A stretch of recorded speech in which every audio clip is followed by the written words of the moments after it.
This week, Amanda Berlin, lead incident detection engineer at Blumira and founder of Mental Health Hackers, joins us to discuss incident response, clouds, SMBs, and more. In the security news, how not to send all your browser data to Google. Apparently, Microsoft needs pressure to apply certain fixes. The multi-$100 billion a year industry that tries to secure everything above the firmware. Security through obscurity doesn't work. Should you hire cybersecurity consultants? Pen testing is key for compliance. Defense contractor leaks. Inside a McFlurry machine. Barracuda is still chasing hackers. Why Linux is more secure than Windows. And other such lies. More details on WinRAR and middle-out compression. A Wi-Fi worm. CVE 2020-19909 is almost everything that's wrong with CVE. Tacos and hacking through a Fire Stick. All that and more on this episode of Paul's Security Weekly. This is a Security Weekly production for security professionals by security professionals. Please visit securityweekly.com/subscribe to subscribe to all the shows on our network. Broadcasting live from G-Unit Studios in Rhode Island, it's the show where exploits run wild, packets aren't the only things getting sniffed, and the cocktails flow steady. It's Paul's Security Weekly. SOC analysts are often overworked and underappreciated. In fact, many consider leaving their jobs or changing careers altogether. Devo is hosting the third annual SOC Analyst Appreciation Day to pay some long overdue kudos to analysts and encourage organizations to improve their job satisfaction and mental well-being. Join Devo and other cybersecurity industry professionals on October 18th for sessions and panels focused on de-stressing, SOC career development, and more. Visit securityweekly.com/Devo to register. Welcome to the show. But first, let me introduce you to a man who's got an electronic teeny flipper flopper flippy something or other, if you catch my meaning. And no, it's not Jeff Mann, it's Paul Asadorian.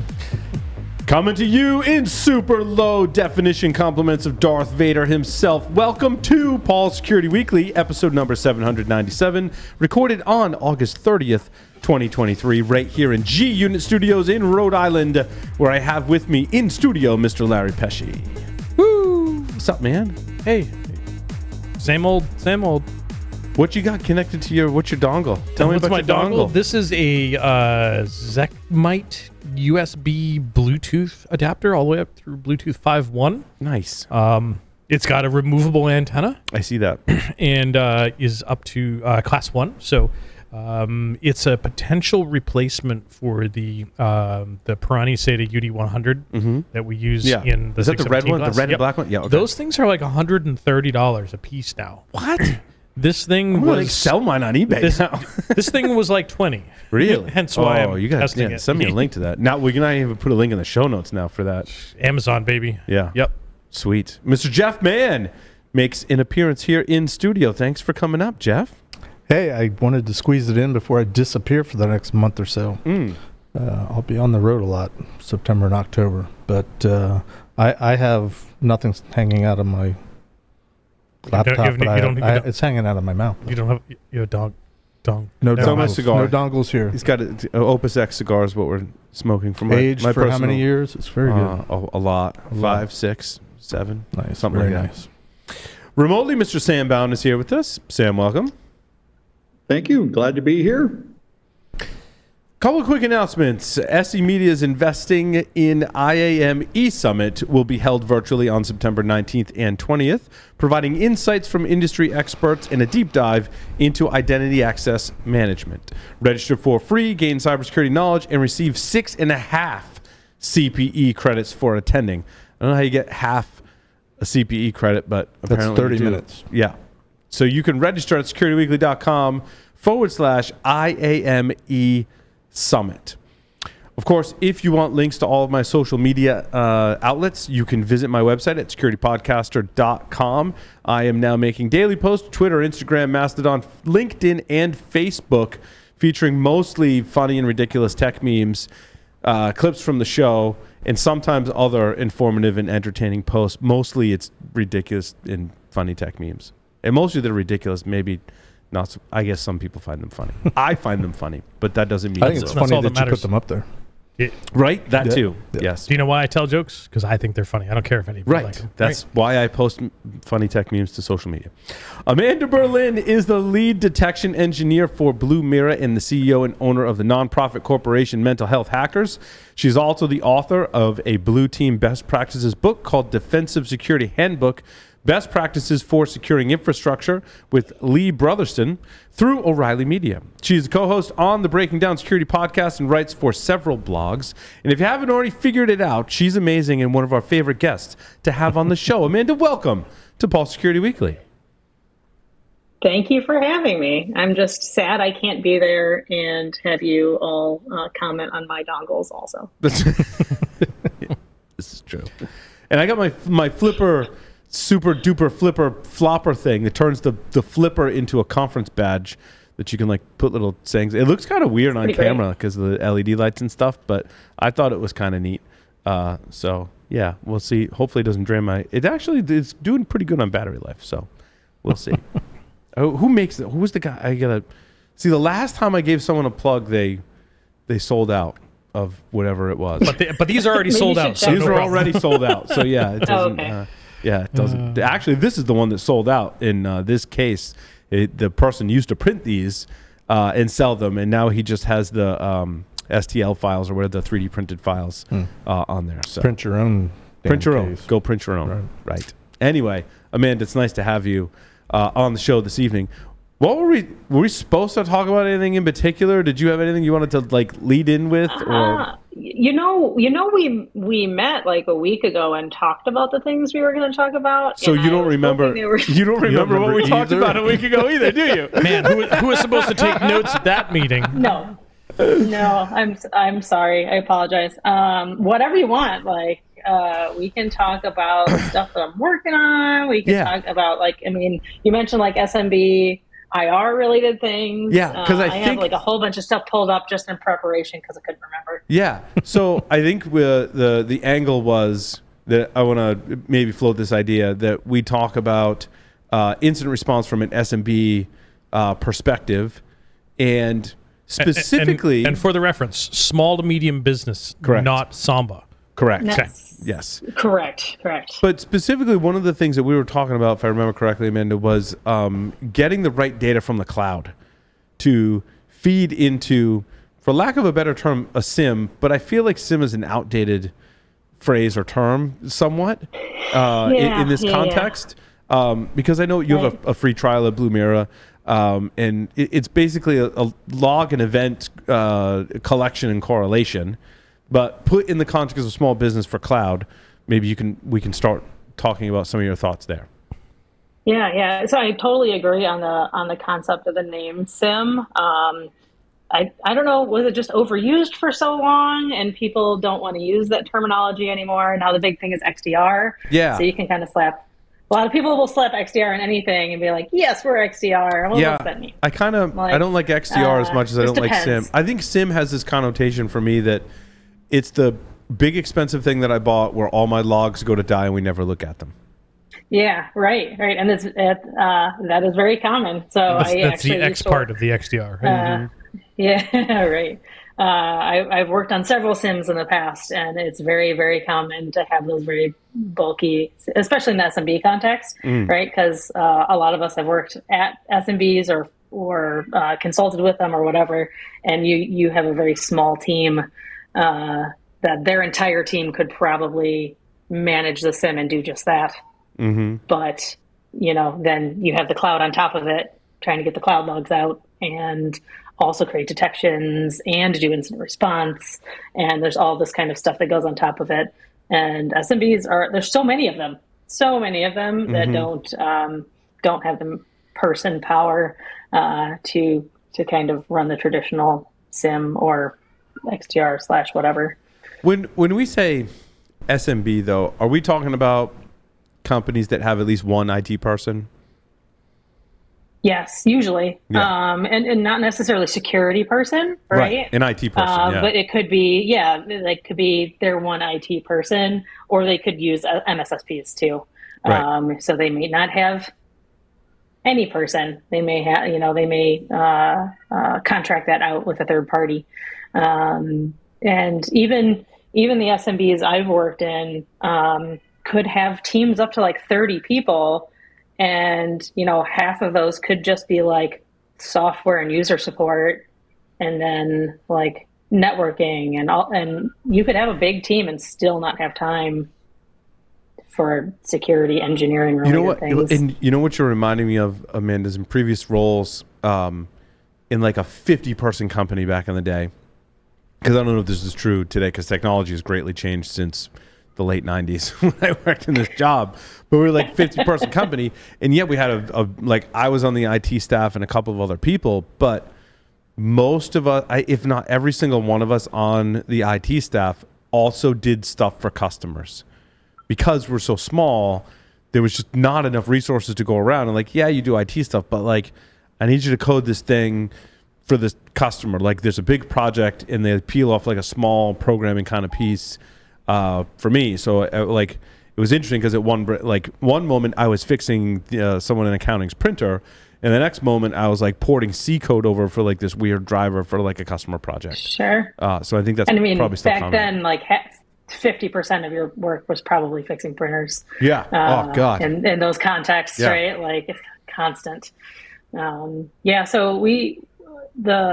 I don't want this to be a big like sales spiel, but I'll go into it when it makes sense. The majority of the people that we tend to work well for are those kind of SMBs or people that use MSPs to do their security, just because like everybody that started this company were in those roles. We're like, all right, well, Elk's great, but it doesn't scale when you're trying to do it at a super large level. You can't just you can just resell other solutions and become like a service provider at that point. You're not actually providing a product. And it was around the concept of, why is this so hard? Like, I just remember being like the first couple interactions I had with our leadership in the beginning, wanting to know, like, all right, this is how you onboard a SIM, right? It takes 6 months to 9 months. You have to ship all the logs, you have to configure all the stuff, you have to manage all the hardware, you have to create all these detections and then iterate on them, whatever. And you're up and running in like 9 months. And they said, well, we need it down to less than a week because, SMBs don't have that much time. I'm like, oh my gosh, that's impossible.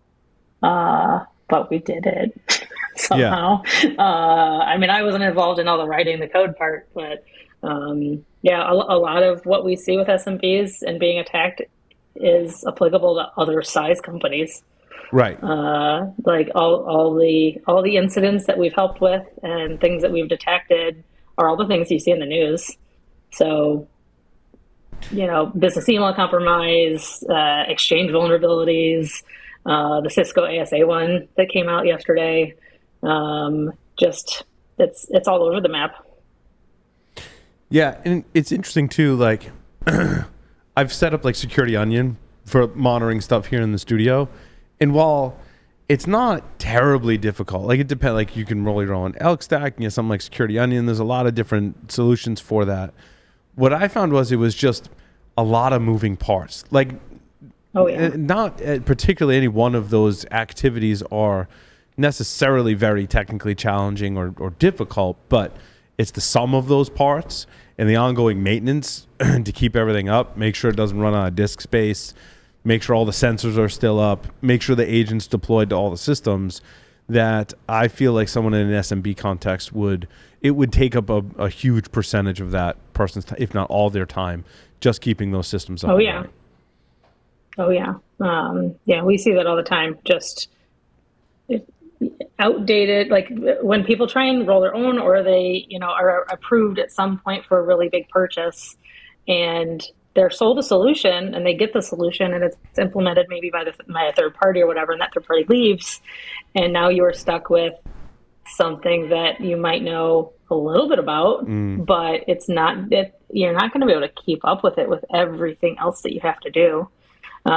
Just patching alone, in an SMB can be almost a full-time job. So that, along with support and writing code or managing, doing anything with IAM or mobile device management, like there's just there's so much involved that making it easier is something I enjoy doing. Yeah.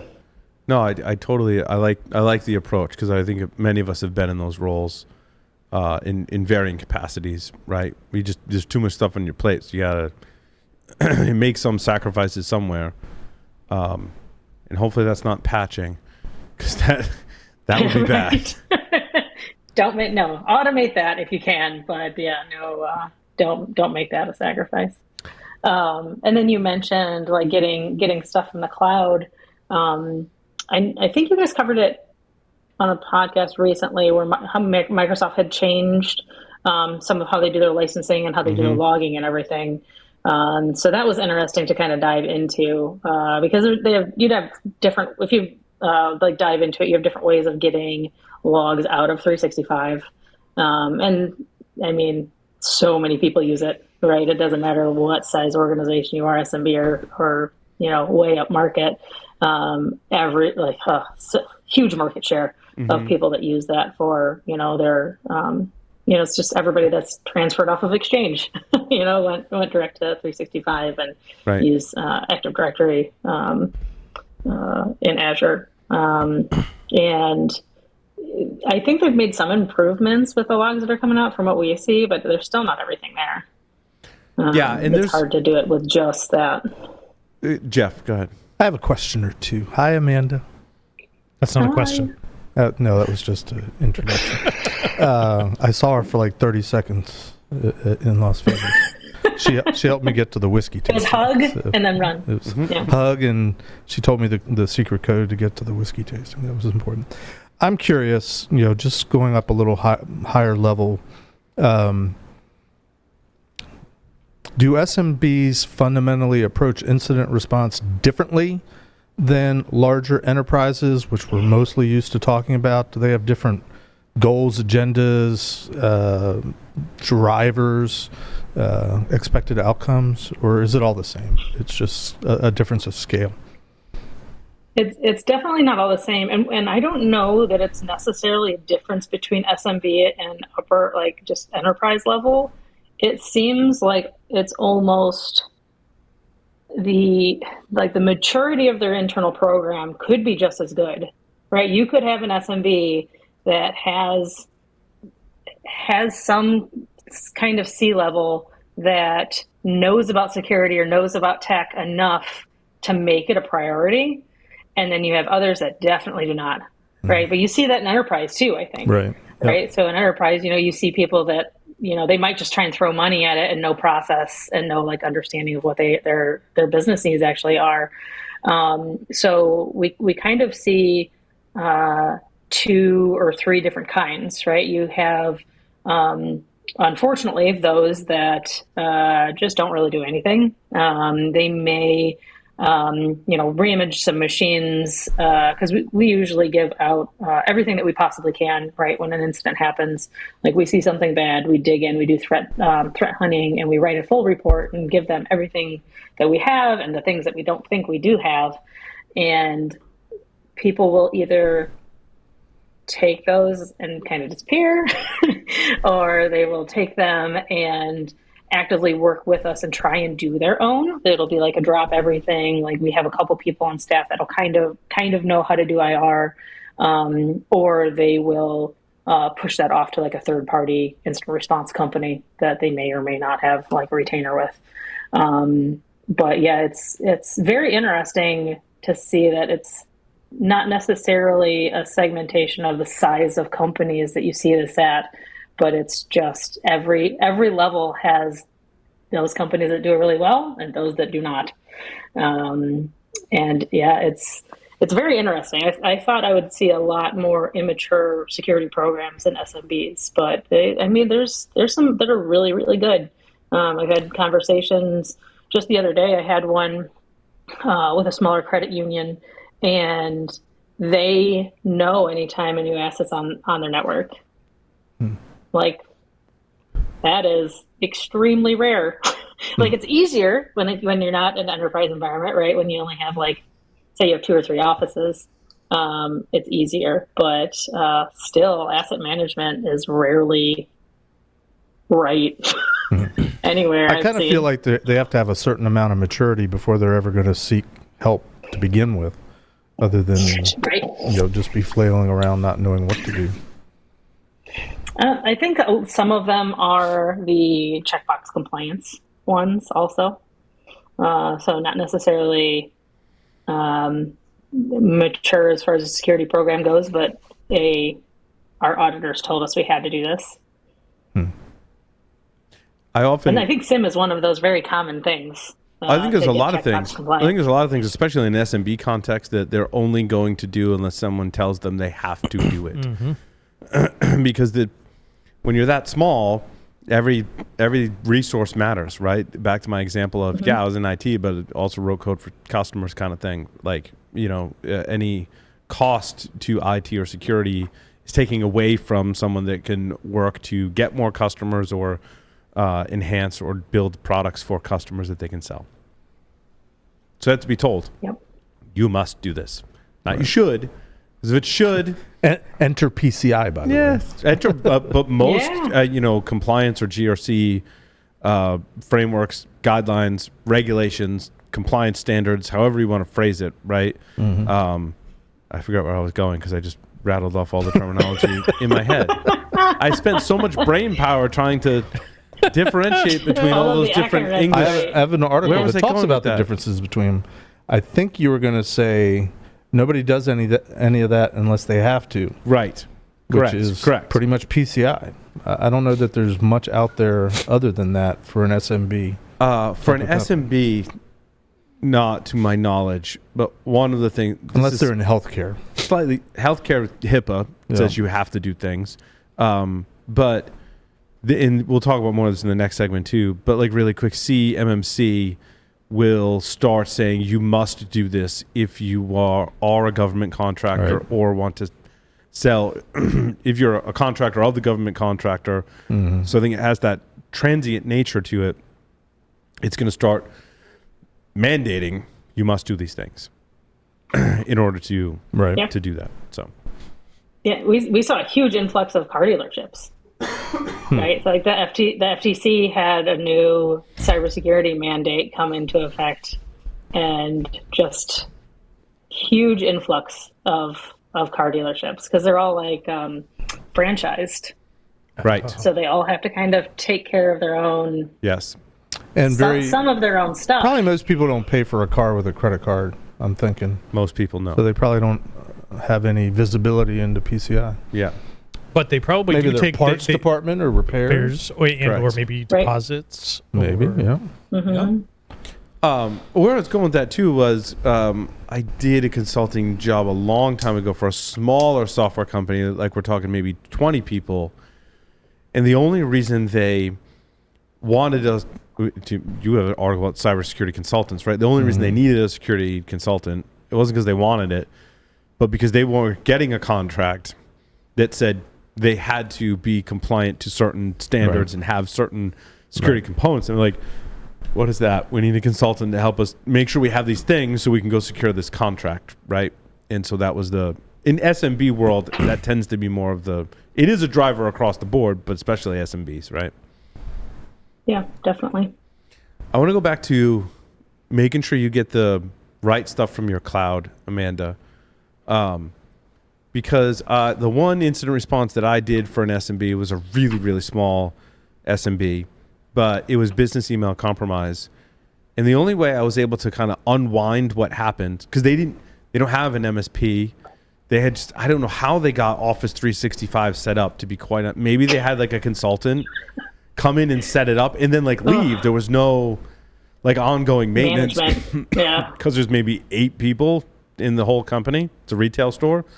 And so they got hacked essentially, but it was more of like a fraud thing with a business email compromise, right? They were responding to messages to customers going, "Oh, I can sell you that thing," even though the actual person said, "No, we don't have that thing." The attackers got into the system and were manipulating the email rules on the back end where a normal user would never see them, and routing messages and going, "Yeah, I can sell you that thing. Like, wire me the money here." And basically just committing fraud, right? It was a very low-tech attack, other than how they were hiding in Office 365 email filters, which it seems to be like I kind of think it was like the Kia boys. It's same kind of thing. Like it's not a sophisticated attack, but once one person puts out, here's how you do it, that attack gets monetized over and over and over again. And that's the same thing with these email rules. And I use an open source tool called Hawk. I always want to call it Falcon. It's not. That's CrowdStrike's product. Hawk is the open. It's a open source. It's just a bunch of power. I mean, I don't want to downplay it, but it's PowerShell scripts. No copyright issues there. It's a completely different bird. Completely different bird. And it's top cyber, top with a 0 on GitHub. Hawk. Tyler told me about this tool, and basically, like I asked Tyler questions and read the documentation like simultaneously. I was like, how do I? So you run this with the credentials, and it dumps all the logs down locally to you, so you can do some incident response and forensics. I'd imagine though, in your role, Amanda, that you're doing this, but on an automated basis, right? Pulling out these logs and analyzing them, because this is not. I mean, this is one-time incident response. What we want is this analysis to happen all the time. Well, that kind of begs the second question I was going to ask you, Amanda. Well, hold on. Let Amanda comment on that. I'm just piling on. This whole big rant. Hold on. Let Amanda talk. All right, go ahead, Amanda. Now I forgot what I was going to say. All right, then I'll go ahead. Damn it. Well, I was just going to ask what. All right, so it's sometimes different, sometimes the same, maturity level, got all that. But what are you trying to do in the incident response? What are the top 3 goals of whatever it is you're doing, they're doing? What are you trying to accomplish? I think that relates to what do you Paul mean? was asking. Like in what? Are you trying to? Context? Are you trying like to? My team personally, or them as the SMB when it happens? All of the. I mean, what's the goal? Are you simply trying to find what the hole was and patch it, plug it? Are you trying to figure out who done it? And are you trying to, figure out why it happened and do any kind of root cause analysis? I mean, what are the goals for you, for them, in general? Sure. We try and provide root cause analysis because we can see like whatever the initial intrusion point is, at least from the logs we're getting. Right. If we see an internal IP address just automatically start running malware, and you can't see anything before that, you just assume that you're not getting some kind of logs, right? Because that thing's not connected directly to the internet. So you can't always necessarily find root cause analysis in the logs in a SIM if you're not being sent everything, which is another thing that I love is not limiting people on their logging, which is one of the big complaints I had with Microsoft for so long, is you had to have E5 licensing to get any kind of good logging out of your tenant. And that's putting like everybody's security at risk for a price point when those logs are already there. It's just, I don't know. That's a whole other rant I could probably go on. Well, yeah, that's some of what we were talking about in a previous show was that, and I forget which specific attack it was. I mean, let's just say it was the email compromise. I think it was, we were talking about the email compromise thing. In order to get those logs, for me to go in and go look at the logs and go, oh, someone created a rule this way and is routing email to this folder, and the folder is some innocuous name like spam. And I go in that folder, I'm like, oh, that's where the emails are. And then I was able to go back to the business owner and go, like, look, roughly here's what happened. Basically, the advice is pretty much the same. Like, go change all your passwords. Then, like, go run this script, and it's going to remove all the rules for you. And then, like, you're good, right? But to get to that point, to have a recommendation and a remediation plan and plug the holes, Jeff, to kind of your point, I had to have access to all of those logs to do the who done it and how. But Microsoft doesn't always do, like, there was a time when certain logs you had to pay for a certain tier in Microsoft to get those logs that would allow you to do that. I think the thing was which folder the emails were going to, kind of information. Well, you can't see that. You got to pay us more money to do that. Like, that's not right. Yeah. And I mean, root cause analysis is always important, especially if they're going to get any better. Almost always there's a recommendation for making sure two-factor auth is completely in the entire app, like on everybody's actual account. Yes. And not the people that don't want it because they think it's like the CEO. hassle. The CEO doesn't have two-factor auth, and I'm like, No, it's either all or Most nothing. of the business, Yeah. most of those business email compromises are happening because there is a multi-factor auth on those accounts. Right. It's just poorly set up, so they can kind of bypass it. But that's usually a goal, right? Like once an incident happens, is one to like kick them out and like recover whatever they can, Right. and sometimes, depending on if it's ransomware or not, that's possible. But I've seen a couple different places get it again and again because they've not actually used that root cause analysis to better their actual security. They're just like, oh, well, it happened once. Like, what are the chances it's going to happen again? But you haven't. Right. I think your fine. your point is valid though, because it may not be a patch in this case, Amanda. It could be that two-factor authentication or multi-factor of some kind needs to be enabled for every single account in your AD or Office 360 or Azure AD, however you're doing it, and it has to be configured correctly. Was your other point that you missed that if you weren't paying attention as a listener? Yeah. But it has to be configured correctly. And choose the right options, like preferably not SMS, although that's better if it's. What is the proper configuration?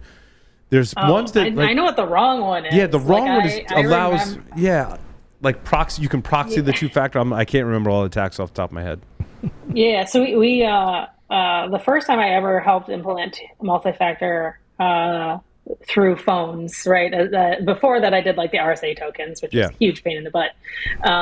But we did like this phone software that you'd put in your Active Directory username and password, and then in AD there was your phone number, and it would hook into that and call you. Well, the number that was put in there, all you had to do was hit pound to make that's your second factor, is like hitting the pound key. Mm-hmm. And at that, technically it checks the box for multi-factor auth, right? Because you have two factors, you have something you know and something you have. But then that something you have is also something everyone else could know. Mm-hmm. Something and everybody else has? And we had these groups of offices What that doesn't would say just set a all unique have necessarily. It just right, says exactly. have. Yeah. All of these offices would have the same number, and they just knew what phone number the auth was coming from, so they'd pick it up and hit pound. Oh, interesting. And that's not even a bypass. I mean, that's like... Oh, so there was like one person at that phone just picking it up and hitting pound for everyone. It was like the receptionist. Yeah. So the receptionist would take normal phone calls, but she'd also like pick it up and caller IDs. Multi-factor auth. Yep, caller IDs from that number again. I just pick it up and I press pound, no matter who's making it ring. It's actually kind of hilarious. Right? That is funny. Like one of those half cry, half laugh. Yes. For sure. But where I think I was going with that was, before you have an incident, if you're an SMB, you advise SMBs, this is what it all should be telling them, is that got to have it configured correctly. It's got to be on for every single user. And guess what? Like a pretty large majority of the attacks that are going after SMBs it's going to make the attackers' lives easier. I don't want to say like it's a magic pixie dust, you're not going to get hacked kind of thing, because that's totally not true. But it wipes out a huge swath of threats potential, out there. Yeah, and I mean, you're totally right in saying like it's an easy attack, right? Like you need is reused creds, no two-factor auth, and you get in there and you start creating mailbox rules that forward everything to you that has the word invoice or has the word wire or account or whatever, and you get all of their fun emails, and it doesn't take long to do very bad things with a little bit of information. Yeah, there's a lot of financial harm that the organization can suffer if that happens, and also realize that you may not, as a user, you're probably not going to see those rules. Like if you're thinking, I'll just go in and look at my email filtering rules and see if there's any, you're not going to see them in there, because there's other ways to create rules in Office 365 where Microsoft 365, I believe now is what it's called. I can't keep up with Microsoft's. It's Entra? It's not Azure Microsoft. AD. It's Entra. It's Entra. Yeah, it's Entra now. Ugh. I can't keep up. If I have to rename that one more time, we need to implement like a copy replace in the whole internet. Oh, it's like it's like the weather in Rhode Island. If you don't like the weather in Rhode Island, just wait till tomorrow. Or wait 10 minutes. Wait 10 minutes.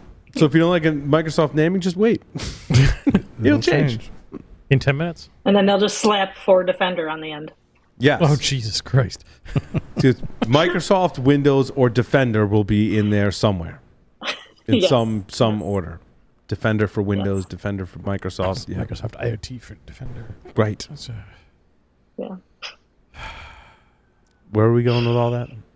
I don't know. But like, I mean, if like talking about IR and like for SMBs and other things they can do, there's so like if the NIST IR framework thing, it starts with preparedness. It's like before you even have an incident. Yeah. Right. I thought that was beginning. What was the cyber insurance was for? No. I guess I'm wrong. There. I feel like you have to be kind of prepared to get cyber insurance anyways. In theory. But again, NIST. So I got some insight into this weekend. I think it's pertinent to our discussion. NIST provides the standards that are largely you should do this. So to your point, Amanda, NIST has and I don't recall which standard it is that does the incident response, that the first phase probably be preparedness kind of thing. You would use that conceivably as a guideline to say, well, this is what I should do, right? I would expand that a little bit, Paul, to say I think NIST is, if you're doing this, or if this is your scenario, or if this is your circumstance, then you should do this. Continue.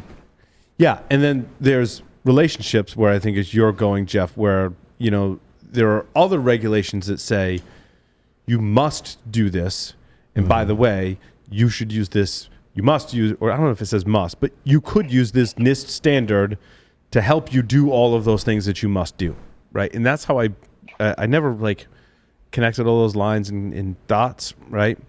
Between the shoulds and the musts and the standards and the actual regulations. And a lot of this is more for the U.S. federal government, what you should do, what you must do. No, but you'd be surprised how much NIST is bandied about in the private sector, and it's not just government contractors. I mean, I've recently been to Black Hat. I've recently been to the Gartner Cybersecurity Summit and Privacy Summit, whatever they call it, which was in D.C., so that was kind of focused on the government anyway. But there's certainly vendors that are pushing their products based on NIST, this, that, and the other. But I mean, to try to summarize what you're trying to get out of what NIST is, they provide great resources, lots of really, really great detail of shoulds. But what's missing, in my opinion, from NIST is somebody to apply it to your environment and be able to sit down and look at it and say, yeah, out of these, let's make up a number, 20 things. 17 of these things are relevant. These are the things, we should be doing these. These other things, not so much. Oh, agreed. And that's what's missing in NIST. And NIST doesn't, it's not just try NIST, to provide but that. The CAS benchmarks are the same thing. Any of the frameworks, any of the standards that are out there, they're like that. They're all meant to be applied. They're all assuming that somebody that knows the environment will sit down and figure out what is relevant to us, whether it's a build standard or it's an architecture or it's a framework, whatever. And that's what's often missing, especially in the SMB world, because, they can't afford that. They don't think they have the budget for that. So they'd much rather have somebody sell them some box with a blinky light or outsource it to an MSP and, they check the box. And so they're good. And then something goes wrong and they call Amanda. My traffic goes through a firewall. Right, yeah. But I think, too, one of the other things, you could almost work at so like if I had an SMB, I want to work at the backwards route. I want to go to Amanda and go, all right, let's have some straight talk. What do I do? Like, what's the top thing I should do for event management, for lack of a better term, that I need to do? Yeah. So I think that's a great answer, because and it's the most common answer I get, Amanda, amongst my peers is if you're even if you're not a Windows environment, let's just say you're a Windows environment, because most people are, you're going to enable Sysmon, install Sysmon and enable it on all of your servers and workstations. It's a good configuration. Yes. It's a good configuration. There's some configuration. There's a couple out there. And if you're running stuff if you're running like infrastructure in the cloud, you can enable it. All right, so we'll put the cloud stuff to the side for a moment and just say any Windows server, workstation, laptop, whatever, you've got Sysmon on. That's great. Where do I send it, Amanda, and what do I do with it? Well, I'm biased. Sure. Yeah. But I mean, you guys, you folks have a free trial. Could I do this in your free trial? Our free trial is just cloud right now. Okay. Gotcha. Unless you are working with an MSP, and then the MSP gets, or the MSP itself gets a free, not for resale license. Mm-hmm.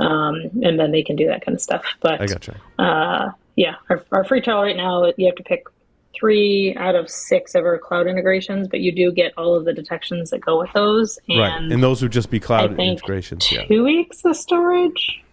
Okay. No, I'm bad at the sales stuff. I think it's 2 weeks of storage. Right. Cloud stuff is expensive. So, I mean, when you think, they're being stingy, like, have you ever seen a cloud bill before? It's like, it's a lot. Right? And they're not giving Blumira any money. So that has to come from somewhere. But that aside, but I need something to collect all of my Sysmon logs. What am I looking for? Where's some of my goals? Yeah. So if you don't use Blumira, right, which, of course, I have to recommend. There's other things out there, right? Like we had talked about it before. You can use Elk. So it's Elasticstack, Logstash, and Kibana. Mm-hmm. And you can do that internally. You have to run the infrastructure yourself. You have to set it up yourself. You have to do it, but it gives you really good visibility into your logs. And you can cobble all the Elastic stuff together yourself and take in Sysmon. Sure. My friend John Strand, I believe, is really big on that method and has built out some really cool stuff based on that method. Oh yeah. There's a bunch of automation that you can do around it.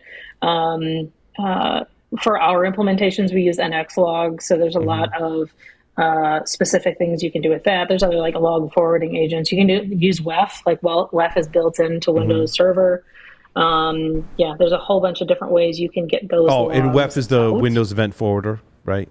Mm-hmm. Yep. Yeah. So you need Security Onion. Probably could take in some of that stuff too. I would imagine. I think when I was messing with that, it can do that stuff. But what Sysmon's largely giving you is visibility into processes on your Windows systems, right? Processes, commands, registry entries, DNS. Oh my gosh! If you've ever tried to figure out how to log where people are going in DNS by using like Windows DNS server logs, it's a nightmare. But Sysmon just does it. Like it logs every DNS query that host makes. And that's useful for so much. If you're not like proxying web connections or actually tracking where those are coming from, it's really nice to know this device went to this web address, downloaded a bash script and started running it, right? You could tell that story through Windows logs using Sysmon. And there's, you can't turn anything on in Windows to give you that visibility without installing Sysmon. Gotcha. That's a pretty consistent answer for our listeners out there that I get when I speak to my peers. So, and it's free. Yeah. It's free. Like, right. I understand why I had this conversation yesterday with somebody. I understand why it's not included in Windows, because if you think about infrastructure worldwide, like not everybody's running on great hardware. Not everybody has all the storage they need.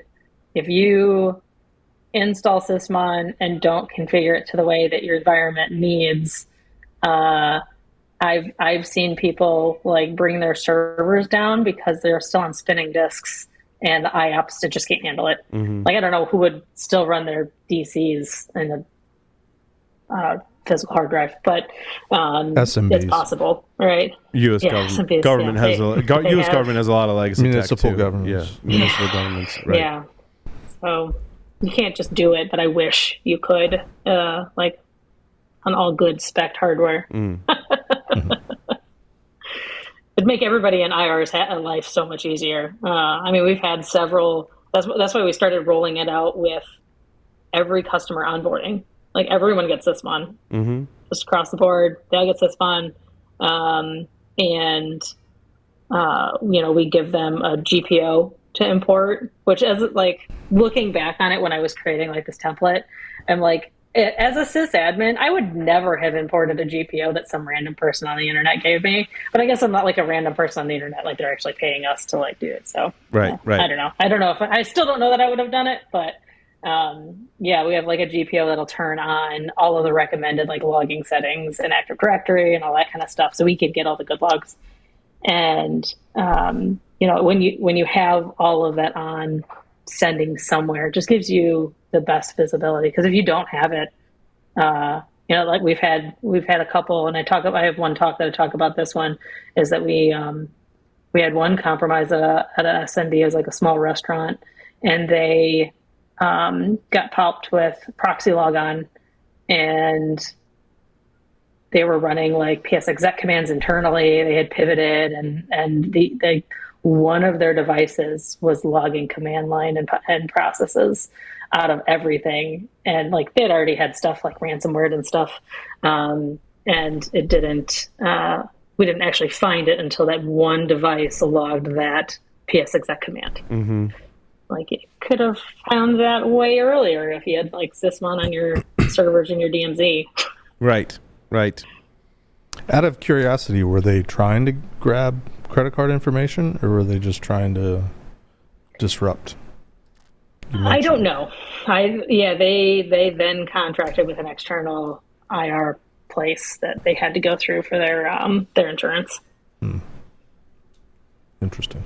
So I don't know what the ending of that one was, which I had to learn to get over. Yeah, you don't often get the ending to the story. Yeah. Tell me about the cloud. So you said in the free version of Blumira, you can integrate cloud providers. Is Microsoft 365 one of those? Yeah. It started out that was our only one. Yeah. Okay. We were just that was a year ago, maybe now at this point. All the years kind of combined together. But yeah, we do 360. Let's see if I get these right. 365. Duo, Mimecast, Webroot, Sentinel-1, Umbrella. Mm-hmm. Are the 6. And so you choose 3 of those. You get and you get a free. Is it a trial, or is it you can use it free forever? It's free version. Okay, Yeah. so it's free. We have a lot of SMBs just using the free version for now until they can save money for it or whatever. Yeah, so 3 sources to pull in, and then on the back end, it keeps your logs for 2 weeks. Yep. Gotcha.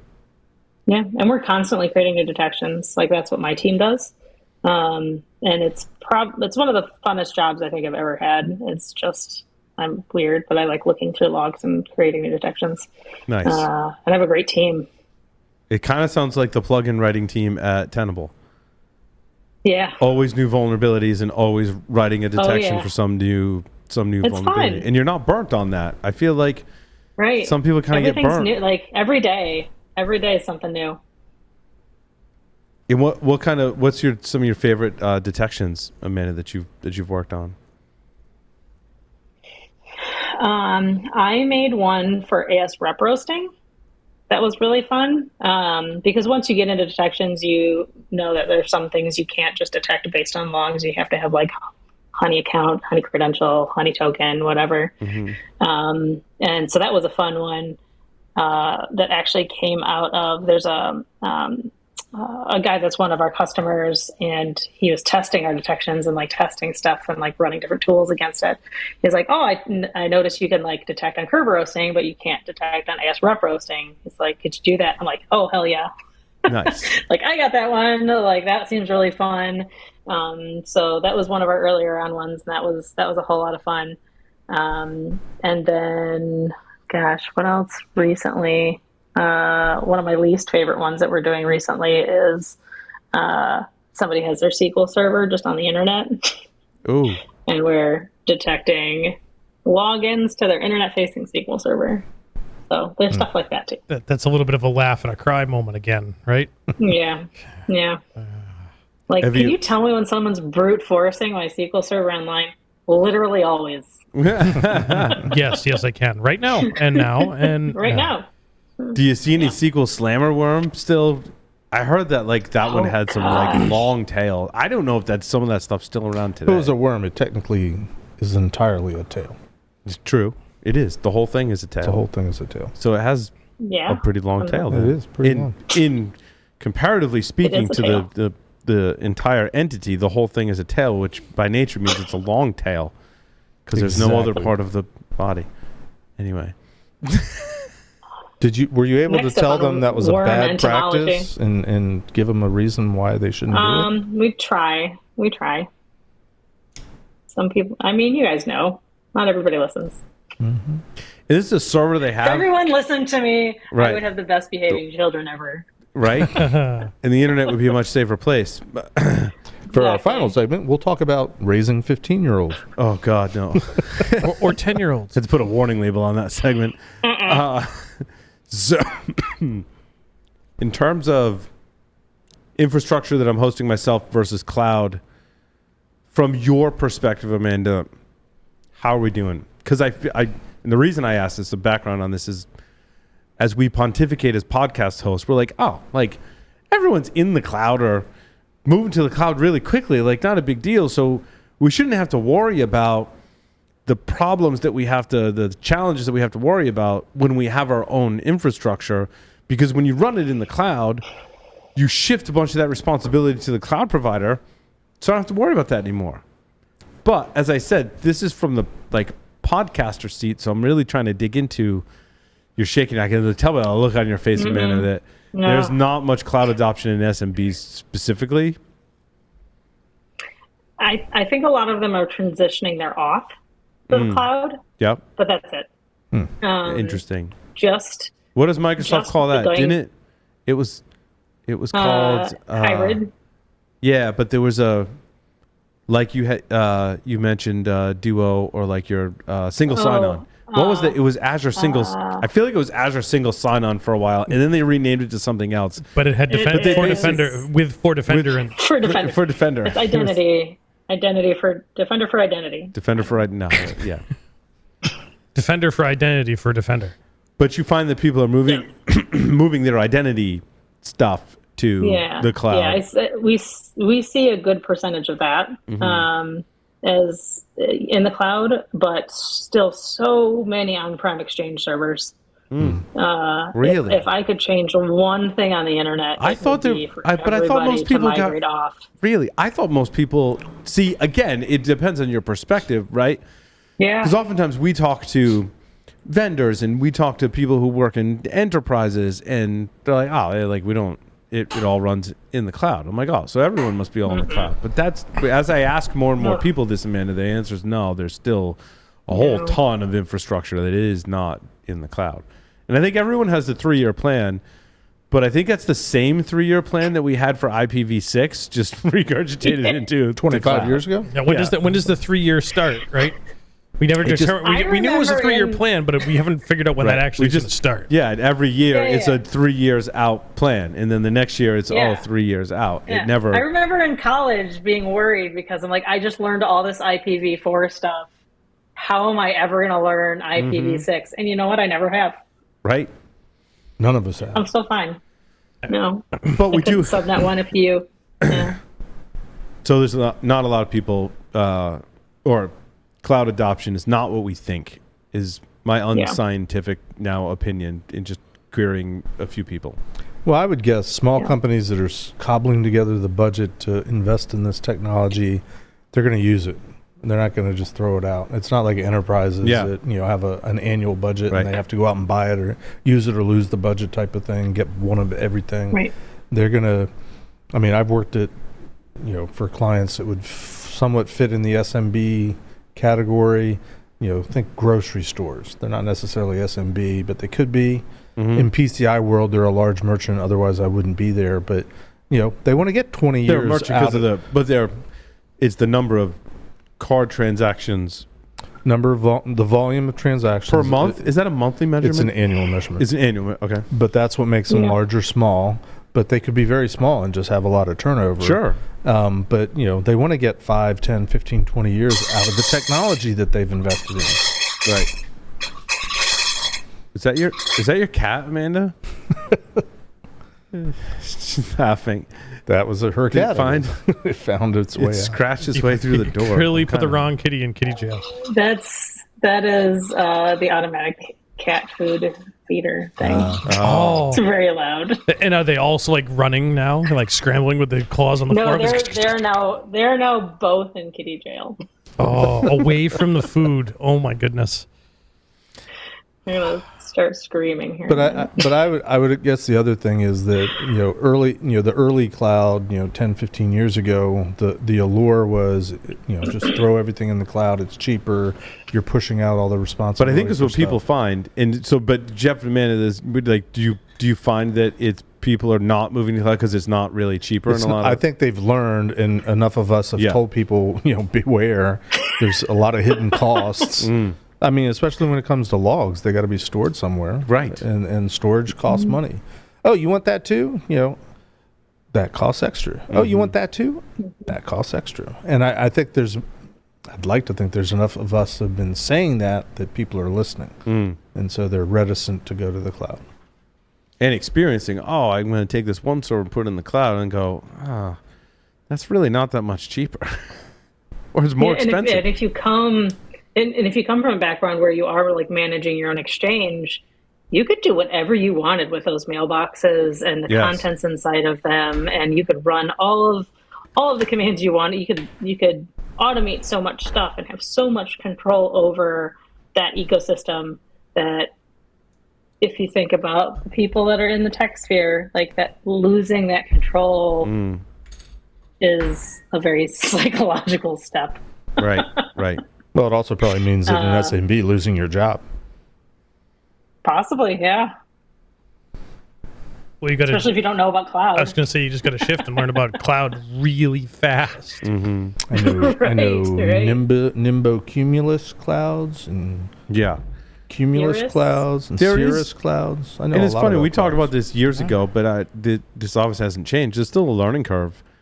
And it's interesting how the curve keeps changing, because the cloud, so we talked about it 3 years ago. It's really not changing. They're just changing all the names of the stuff. Well, there's that too, which makes it more complicated. But all the cloud technologies are changing, enhancing, morphing, and there's new products. So there's always something new to learn. So it's almost like you can't keep up. And that could be one of the driving factors of, well, let's not shift to the cloud, because not only do we have perhaps more cost of just the server side, but now we've got a cost of training and keeping up to date with all the technologies, keeping our workforce trained. Yeah, they should have been doing that with on-prem stuff too, but you know how that goes. And then if you think about like, other than XDR, at RSA, Black Hat, all of those this year, the other big thing in security was API security, which shows like even more shift to the cloud because everybody's writing their own APIs. Right. Awesome. Anything else you want to share with us today, Amanda? Anything you want to plug? You doing? We didn't talk about mental health hackers at all. How's your mental health? Yeah. How's your mental health? How's my mental? Other than like my breakdown the other day, I'm better now. Let's see here. For mental health hackers, we just did a village at Blue Team Con, which was really fun. Oh yeah, in Chicago. I talked to someone that was spoke there. Yeah. Yeah, they have a very nice vibe. I like Chicago anyways, but it's entirely Blue Team focused. They have like a hands-on village. They have resume village. They have a whole bunch of awesome stuff. And we were there, and we'll be there again next year. I personally am not doing any more mental health related villages this year, but we're going to do a remote painting thing. So we've done this a couple of times where you can kind of sign up, and it's just a bunch of us amateurs like following it's like the Bob Ross follow along thing. Yeah. And if you can't afford painting supplies, we'll have a limited amount that you can sign up, and we'll send you painting supplies. Nice. And we'll do one of those. And then we have a couple other villages at like in the middle of the U.S. I cannot remember all the conferences. GurCon? Cactus they'll be on. CornCon? No, maybe CornCon, and besides, let's see about this. One of our other ambassadors is doing, or board members is doing one of those, Eric. Okay. So I'm better at delegating. Nice. So I'm not doing those ones. And then I will personally be speaking next week at Spice World, which I've never been to, and has nothing to do with the Spice Girls. Oh, that's disappointing. Sadly. Aw. What does it have to do Very with? disappointing. What is Spice World? Spiceworks. Spiceworks, right. Spiceworks. It's Spiceworks conference in Austin. Nice. It's a big MSP thing. So I'm Yeah. going to be talking actually Austin's about a Sysmon great there. town just in general. Go there for any reason. Yeah. Yeah. I'm excited for the food. Yes, I've definitely. never had like real Texan barbecue. So that's what my goal is next week. You got to go to that place that's like and an hour then- south of Austin. Yeah. What's the name of it? It's the Expensive Uber ride. the guy. Yeah, the guy's class I took. What's his name? Yeah. I can't think We'll of look it now. up. We'll get it to you. We'll send it to Put you. it in the show Okay. notes. Yeah. And then Mission Control. So if you've ever heard of Lima Charlie, they do more stuff up market, but that's who we do our other agent with for our higher editions. And they have like Endpoint Agent, really good people. They're having, it's called Mission Control in Arlington in October. And I'm going to go speak there on tabletop exercises. Nice. Arlington, Texas, or Arlington, Virginia? Virginia. Wonder if I'll be around. I'll come see you. That's your neck of the It woods. is my Heck neck yeah. of the woods. Is it Salt Lick Barbecue? No. Yes, that's it. Salt Lake. Oh, I was thinking Franklin's Barbecue is the one I was thinking of. Yeah, Salt Lake. Franklin's is actually in Austin. Yeah, Salt Lick but is Salt the one Lake's that's- it's a drive. Yep. It's in the burbs. Yep. It's on a Franklin's. ranch, but Salt Lake is awesome. Yep. I've been there. All right. Now Sweet. I'm hungry. I know, right? Yeah, right? Oh man. I just had tacos, so. Well, Amanda, thank you so much for appearing on Paul Security Weekly. Thank you for having me. I always love coming on talking Good to to you guys. see you, man. Maybe one of these times I'd love to come back into the studio. Yes, Heck yeah. that would be lovely. Anytime. Yep. Awesome. With that, coming up next, the security news. Stay tuned.